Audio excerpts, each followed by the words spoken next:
So I just thought I'd do a quick video on my 12 volt auxiliary install I've been working on for the past week or so, just after work. So obviously I've never had a dual battery set up in this, so I have ran my 6 AWG wire all the way up the chassis on the other side, obviously, into the engine bay, and just fused it with a inline fusible link 50 amp, and same thing, ran the earth down as well. So just thought I'd do a quick overview of this. I brought the projector unit, the 25 amp DC to DC charger. So yeah, it was pretty good to set up. So what I got here is, I've pretty much used Anderson plugs where I can, because they're just easy to disconnect and connect up depending on what system you want to run. So at the moment I've still got to do some things in here, like battery box and the fridge. So it's still, all this area is still got to be decked out, and probably put a divider in the middle, stop things falling over onto the fridge. But at the moment, yeah, so that's my input for the battery, which I just brought. This fitting here, you could back it up yourself, but I just brought it from Super Cheap. It's same wire, 6 AWG wire. So it's heavy enough, I think, to run what I need to. So that, yeah, I've just run that into a fuse box.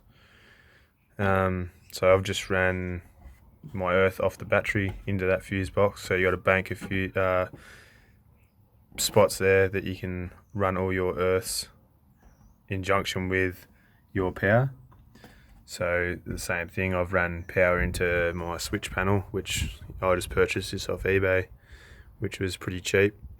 I think it was $30 or something. It had everything on it I needed. You know, you can see you got a voltmeter for your battery, 2 USB ports. So, you know, other than cigarette sockets, which I didn't really want to put up there anyway because it would have been too big. Yeah, it had everything, so I don't need any more switches than that, I don't think. If I did, I might just place them over on that wall for the lights on that side, and maybe same thing, cigarette sockets. But yeah, so I've got power coming in from the alternator, so that will be this one here. Same thing, Anderson plug. And I've just got, you know, the plugs floating at the back here, which I might mount up properly later, but I kind of built this to be taken off the tray because it is removable. So yeah, so that's your power in from that plug there, which comes from the alternator, and I've got solar here. So I'm going to put a panel on the roof, or on the roof rack, sorry, at some point, and it'll plug into that, and the solar will run into this Anderson plug here. So that's already connected up. I probably didn't have to put an Anderson plug on this end.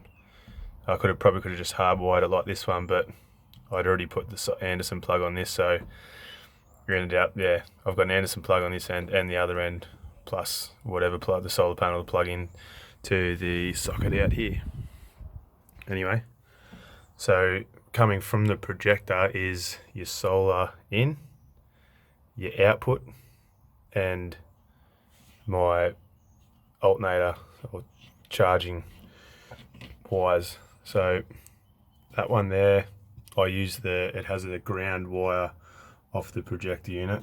So I ran that together with the power coming from the alternator, and then because I was going to have earth off the battery, I just ran my own wires in the Anderson plugs around to the fuse block, because that would have been earthed anyway. So I've utilised that for my earths for the Anderson plugs for my solar in and output.